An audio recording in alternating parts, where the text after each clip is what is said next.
Halo teman-teman semuanya, kembali lagi di channel David Sel. Di sini aku akan memberikan tutorial membuat media pembelajaran interaktif menggunakan web ya. Jadi media pengembangan media pembelajaran interaktif berbasis web menggunakan Canva. Nah, oke, di saat ini kita akan mendesain atau membuat media pembelajaran yang menggunakan Canva untuk eh, yang berbasis web ya.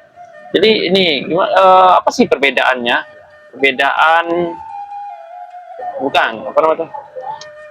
Sebelumnya ya biasanya orang membuat media pembelajaran itu yang menggunakan presentasi ya. Di sini ada beberapa konten untuk Canva itu ada beberapa, ada banyak. Yang mana ini ada dokumen, ada untuk A4 ya, ini dokumen, terus papan tulis, presentasi, media sosial, video, cetak, dan juga situs web. Nah, di sini kita akan membuatnya menggunakan situs web ini, karena kita berbasis web ya. Nah, pertanyaannya gimana?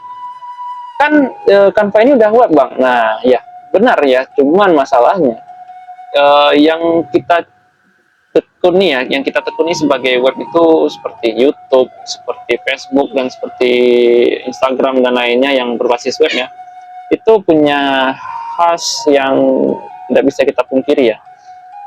Contohnya nih, karena kita sering menggunakan presentasi, itu ada kelemahannya, dan juga situs web ada beberapa kelemahan juga. Nah, perbedaannya apa nih? Karena kita mau fokusnya menggunakan situs web, tapi banyak orang yang menggunakan presentasi. Nah, contohnya apa? Perbedaannya yang menggunakan presentasi dan juga yang menggunakan web. Nah, contoh sederhananya seperti ini yang udah aku buat beberapa ini. Nah, untuk yang presentasi ini adalah contohnya. Oke, kita balik ke slide pertama. Nah, ini aku menggunakan template yang ada di Canva untuk contohnya. Di sini adalah media belajar teknologi untuk menunjang media pembelajaran. Nah, ini adalah salah satu media pembelajaran yang aku gunakan konsep interaktif di dalamnya yang bisa diklik, ada tombolnya ya. Nah, jadi kelemahan yang ada di presentasi yang menggunakan ini, dia ada tombol kanan kirinya ini. Nah, bisa dilihat ya di layar laptop ini. Di layar Canva ini ada kiri dan juga kanan, kalau misalkan kita lihat ya. Nah, di ini aku buat daftar isi, yang mana daftar isi ini tombol-tombol ini aku buat bisa pindah ke halaman yang sesuai dengan isinya. Seperti ini, alat teknologi 1 dia akan pindah ke materi alat teknologi 1. Alat teknologi 2 juga demikian sampai ke kesimpulan. Nah, contohnya seperti ini. Nah, aku klik di sini ya, dia akan pindah ke materi alat teknologi 1. Dan ini ada tombol kembali ke menu yang daftar isi tadi ya. Nah, ini ada tombol back, dia akan kembali ke daftar isi. Nah, seperti itulah media pembelajaran interaktif sederhana ya konsepnya. Nah, apa yang jadi kelemahan di menggunakan konten presentasi pada Canva? Ya, kelemahannya dia hanya presentasi. Memang ya, sebagai presentasi. Itu masalahnya. Nah, bagaimana jika kita lihat di bagian bawah ini adalah tombol navigasi halaman berikutnya, ada tombol next-nya. Nah, itu kelemahan yang ada di presentasi, ada tombol next-nya. Dan ini tidak bisa dimatikan, karena memang fungsi yang ada di presentasi. Nah, itu ya, bisa dicatat di sana.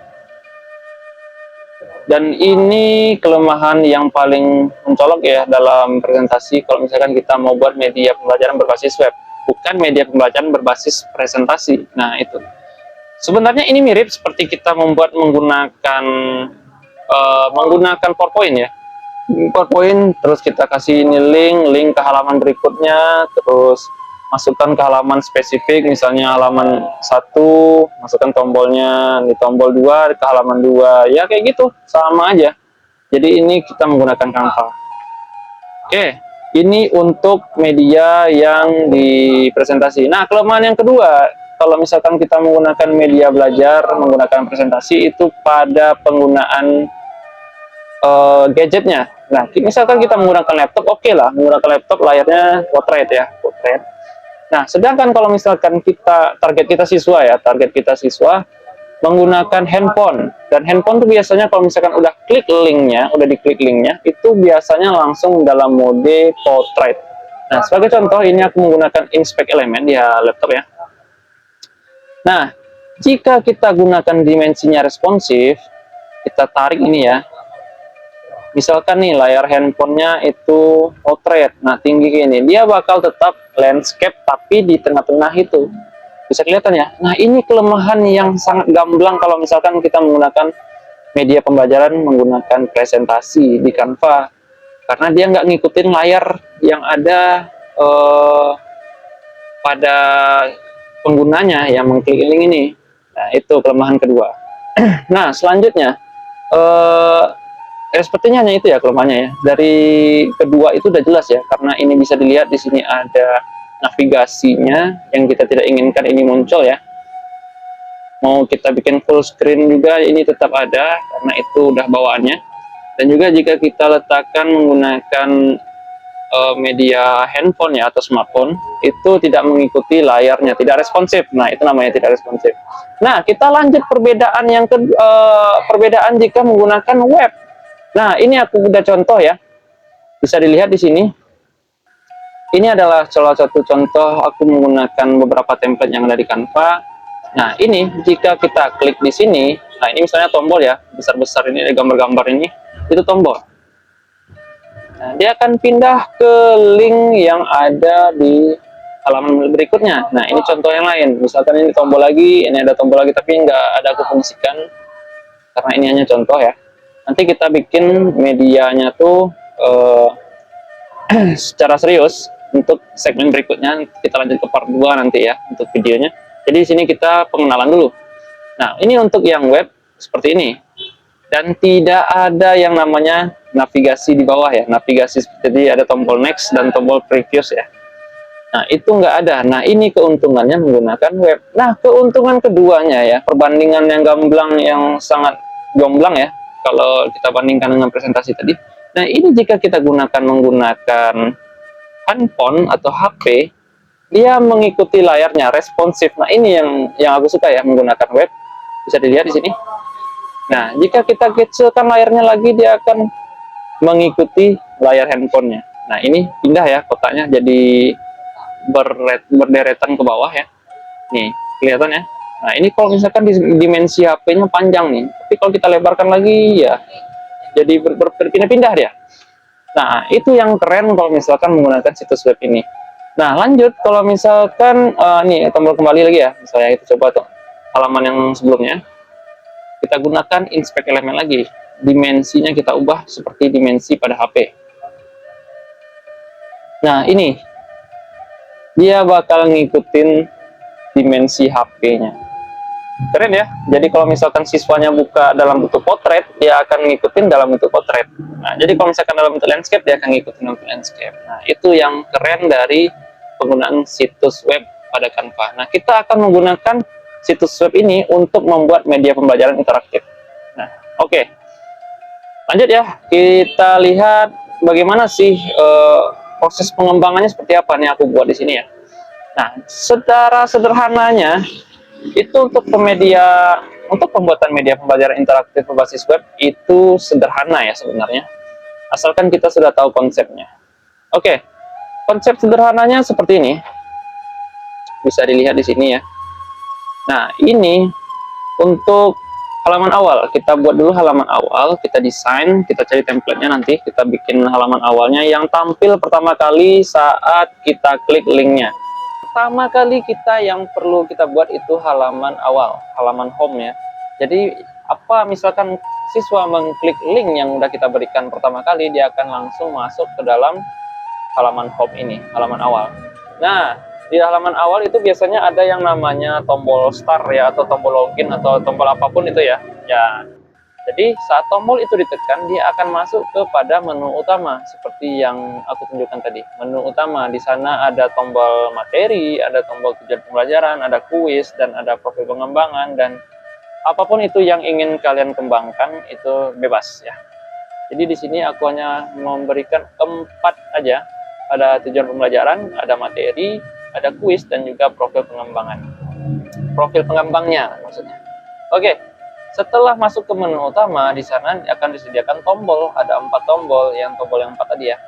Nah, saat kita klik tombol tujuan pembelajaran, itu masuknya ke halaman tujuan pembelajaran. Paham ya? Masuk ke halaman tujuan pembelajaran. Nah, di halaman tujuan pembelajaran itu ada tombol back atau tombol kembali ke menu utama. Dia akan balik nih. Kita klik, balik lagi ke menu awal. Nah, gitu ya, menu utama ini. Nah, pada menu utama kita masuk ke materi. Kita klik tombol materi, dia akan pindah ke halaman materi. Dan di halaman materi ada tombol back juga nih. Ada tombol back kembali ke menu utama. Balik lagi. Nah, seperti itu seterusnya di sini. Nah, pengembangan konten di dalam ini masing-masing ini terserah kita. Tergantung kita mengembangnya seperti apa. Misalnya tujuan pembelajaran kita hanya menampilkan teks aja. Misalnya tujuan pembelajaran ada gambar.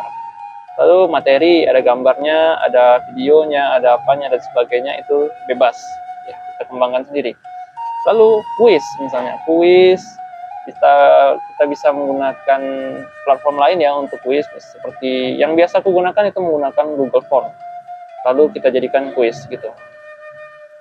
Lalu untuk halaman profil pengembang ini bisa hanya menampilkan profil siapa yang mengembangkan media gitu aja.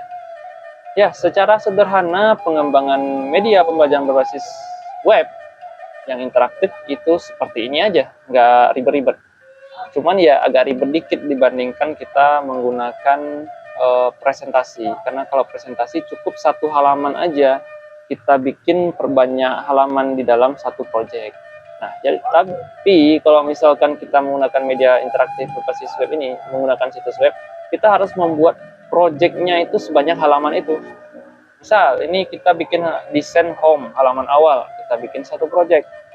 Lalu kita buat desain menu utama, ini bikin project baru lagi. Jangan kita samakan dalam project yang desain home gitu ya. Nah, gimana cara kita mengkoneksikannya? Nah, ini kita mengkoneksikannya menggunakan URL. Nah, kita publikasikan nanti web ini. Nah, ini nanti aku jelaskan ya langsung ya. Secara sederhana pengembangannya seperti ini.